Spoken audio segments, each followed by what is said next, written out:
विश्व शांति अभिलाषा। जिए संसार, जिए समृद्ध। एनसीआर स्काई ट्रस्ट द्वारा आयोजित इस सत्संग में आप सभी का स्वागत है। लेट से सही लेकिन स्वागत है। इस सत्संग में अपने विचार प्रकट करने के लिए, इस अवसर के लिए मैं आप सबकी आभारी हूँ।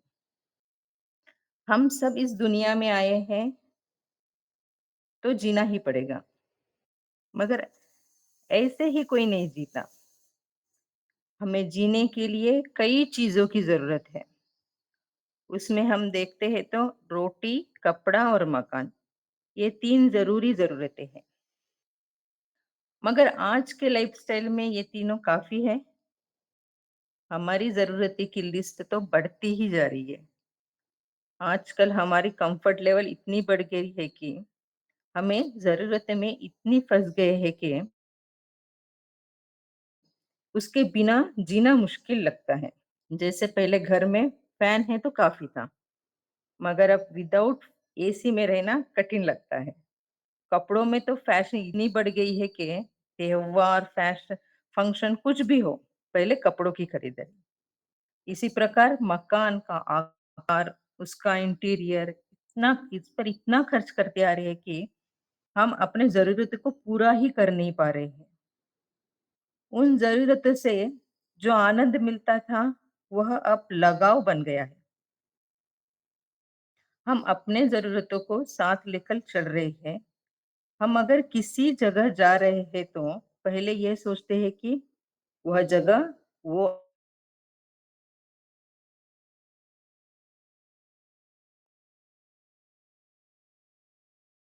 क्या क्या चाहिए, उसे हम अपने साथ ही लेकर जाते हैं। जैसे कि मुझे इस पिलो के सिवा नींद नहीं आती, इसके लिए मैं पिलो भी साथ में लेकर ट्रैवल करता हूँ। जब जरूरतों से लगाव होने लगता है, उसके कारण मन में रुचि, अरुचि, हाँ, अनचाहा मन, दोनों राह, इस राह में हम फंस जाते हैं। हमारे मन को जो भाता है उसे हम चाहते हैं, और जो पसंद नहीं है उसे अनचाहा करते हैं। इन चाह अनचाह में महर्षि ने बताए षटगुण जो है वो समय है। चाह रुचि में चाह में या रुचि में लालच, महत्वाकांक्षा, अनैतिक संबंध आते हैं। अनचाह में देखें या रुचि में क्रोध, प्रतिशोध, उच्च नीच भावना का समावेश होता है। हमारी रुचि जो है वो रोटी, कपड़ा, मकान से लेकर जीवन साथी तक हो चुकी है। आज तक आजकल लोग इतने लालची हो गए हैं कि खाना, कपड़ा और मकान के बावजूद जीवन साथी, रिश्तेदार, रहन सहन सब में रुचि रखने लग रहे हैं। जीवन साथी को चूज करने के लिए इतनी कंडीशंस, रिश्तेदारों के साथ रहने के लिए इतनी कंडीशंस। आजकल तो जीवन साथी के लिए जो कंडीशन है उसके कारण ही तो मैट्रिमोनी का व्यापार हो रहा है। रिश्तेदार से भी पसंद नापसंद आ गई है। उन रिश्तेदारों पर हमारी महत्वाकांक्षा होती है, अलग से प्यार उभरता है। जो चीज पाने के लिए या मनचाहा जीवन बिताने के लिए बहुत सारे जुर्म घटने लगे हैं, गुनाह हो रहे हैं। हम देखते हैं रुचि के कारण ही नहीं, अरुचि के कारण भी गुनाह होते हैं। अगर हमें कोई चीज या व्यक्ति पसंद न हो तो उन पर क्रोध आता है, और उस क्रोध के कारण प्रतिशोध भी उभरता है। वो प्रतिशोध की भावना इतनी उभरती है कि हम लोग उस गुनाह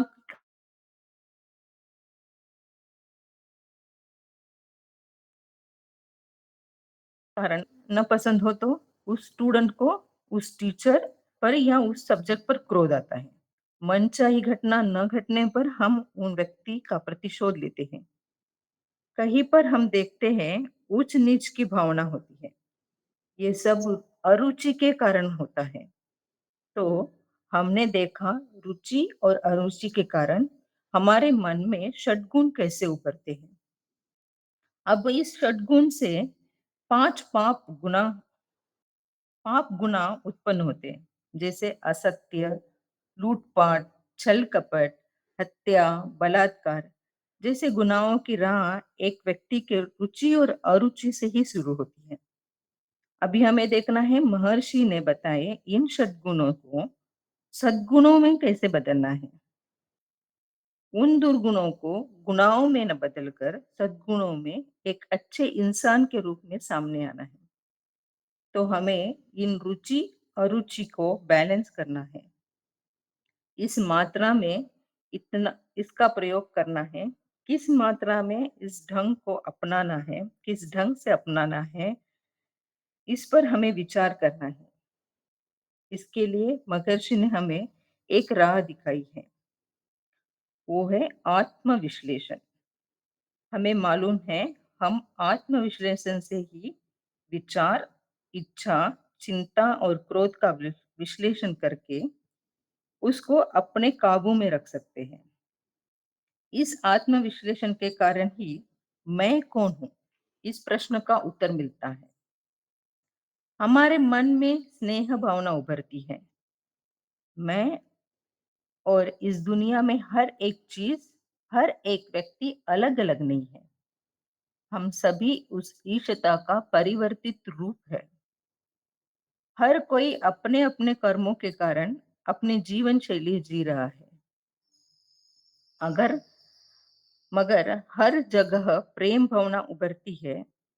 किसी को दुःख न पहुँचाने इसका ख़्याल रखा जाता है। कोई मदद माँगे उससे भी आगे हम उसकी मदद करने निकल पड़ते हैं।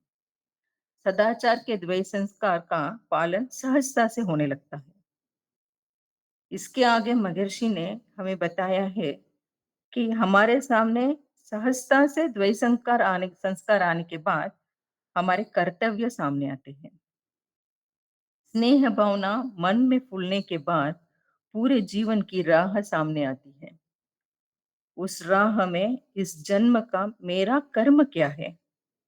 उसका कर्तव्य पालन मुझे कैसे करना है? यह समझ में आता है। तो हमारे कर्तव्य क्या है? खुद, परिवार, समुदाय, शहर, विश्व इस पर हमारे बहुत सारे कर्तव्य हैं। खुद को स्वस्थ रखना, इसके लिए हमारा कर्तव्य क्या है? तन और मन को प्रशिक्षण देना। तन को व्यायाम और मन को ध्यान। तन और मन के बाद आत्मा यानी सोल, इसके लिए कायाकल्प का प्रशिक्षण। इन तीनों से ही हमारा स्वास्थ्य रहता है। इसके बाद आते हैं हमारे रिश्तेदार। उसी प्रकार रिश्तों में भी हमें अपने कर्तव्य का पालन करना है। जैसे कि माता-पिता का ख्याल रखना, बच्चों का पालन-पोषण, जीवन साथी के लिए कर्तव्य है जो उसे निभाना है। भाई-बहनों के साथ रिश्ता निभाना है। इस कर्तव्य से हमें जीवन में खुशी मिलती है। किसी भी प्रतिफल से इस कर्तव्य को निभाना है। हमारे जीवन को सफल बनाना है। उसी प्रकार इसे निभाने के लिए हमें आत्म-विश्लेषण के साथ-साथ सद्गुण प्राप्ति भी करनी है। इसी प्रकार समुदाय, शहर, विश्व के लिए जो हमारे कर्तव्य है, उसे किसी भी हिचकिचाहट से बिना निभाने हैं। समुदाय में हमारा कैरेक्टर, संस्कार, परंपरा से जो कर्तव्य है, उसे हमें निभाना है।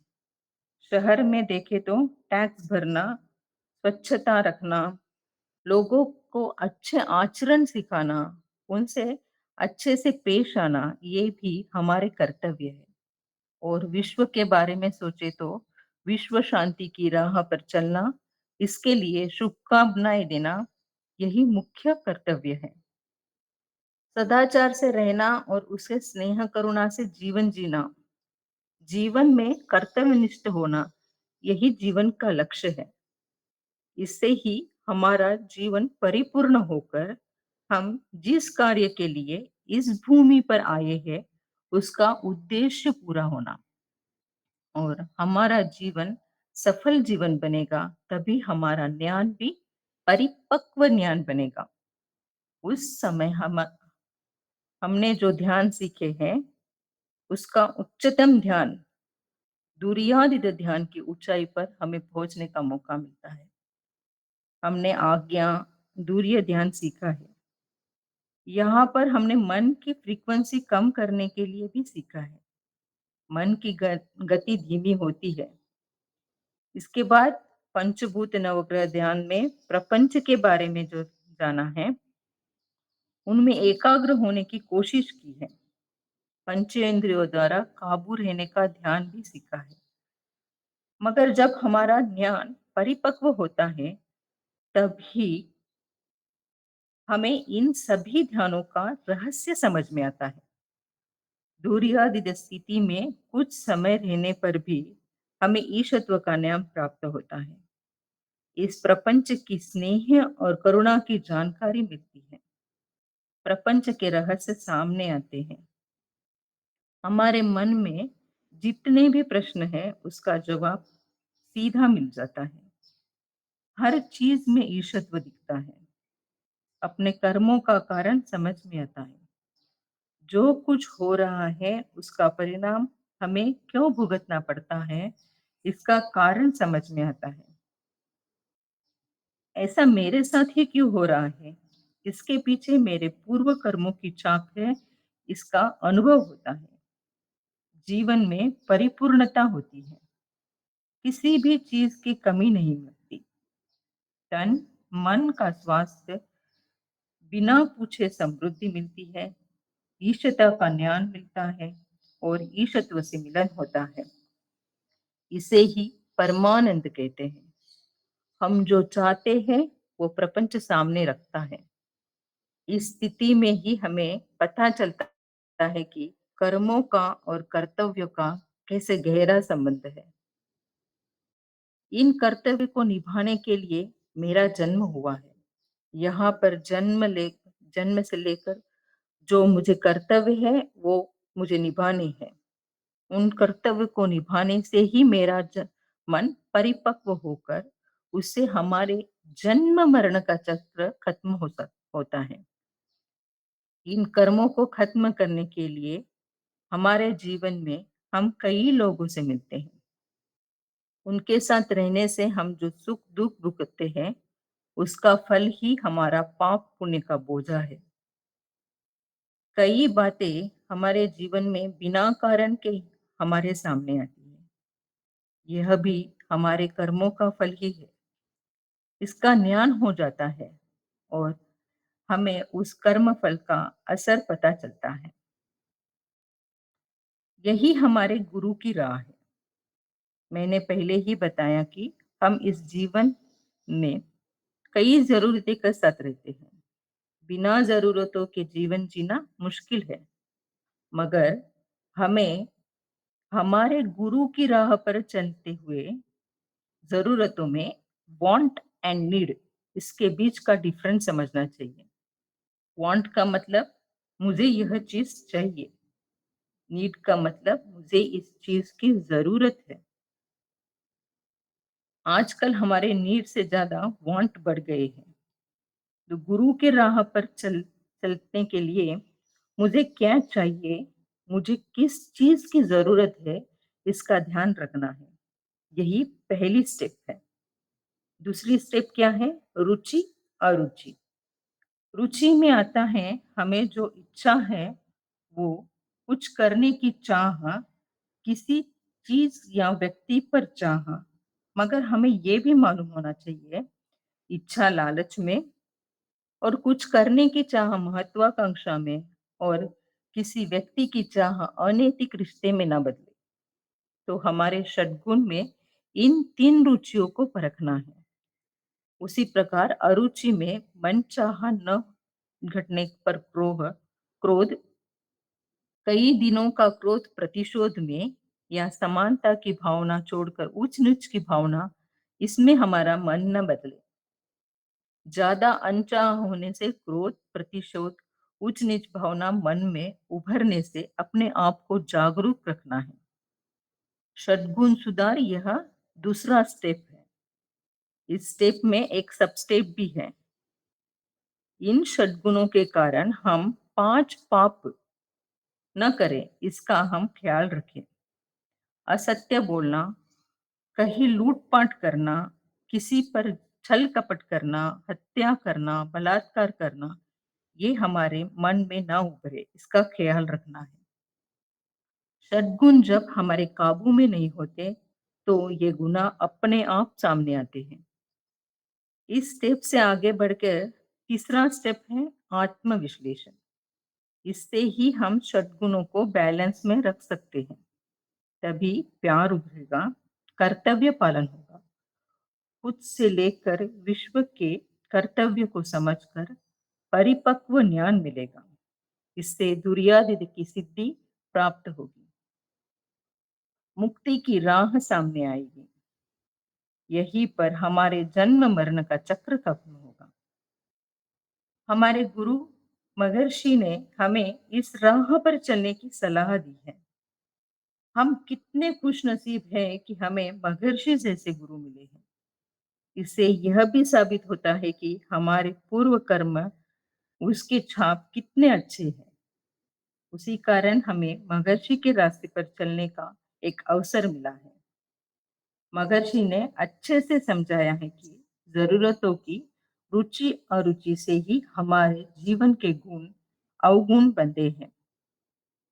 रुचि को ठीक करने से जीवन में सफलता, सुखी जीवन, परिपूर्ण जीवन हमारे सामने होगा। परिपूर्ण जीवन में परमानंद प्राप्त कर हम अपने जीवन का मकसद प्राप्त कर सकते हैं। इस परमानंद में विलीन होकर मुक्ति पाना ही उच्चतम गुण है। गुरु की राह पर चलकर वेदांतरी हम पूरे विश्व में पहुंचाने का प्रयत्न करेंगे। तभी मैंने जो सुख पाया है, जो मेरे पास जो सुख है, उस सुख को दुनिया में बांटने में सुख मिलेगा। इससे पूरे विश्व में सुख, समृद्धि और प्यार रहेगा। गुरु की राह पर चलकर ही पता चला कि इस दुनिया के प्रति हमारा कर्तव्य, उसी प्रकार गुरु का महत्व, उसकी महानता, उसके लिए एक कबीर का दोहा भी है, गुरु गोविंद दोहु कड़े, सभी को मालूम है ये दोहा। तो जो भी गुरु हो या गोविंद हो, हमारे सामने आने से पहले हमें गुरु के ही पाँव पैर में अपना सिर रखना है, क्योंकि गुरु ने ही तो हमें गोविंद दिखाया है।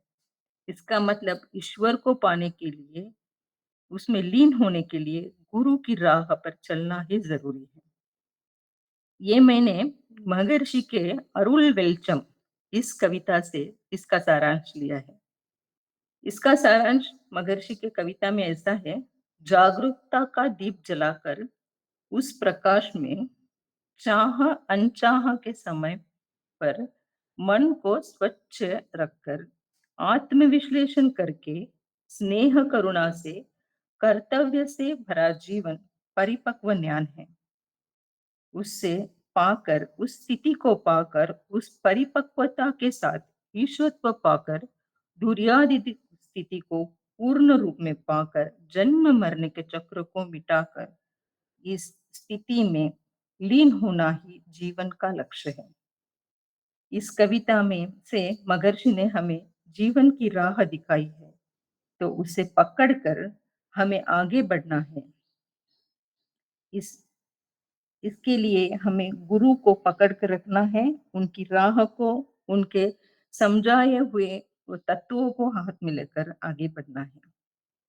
यही मेरा भी विचार है कि हमें इस राह पे चल के ही इस विश्व में सुख, समृद्धि और शांति लानी है।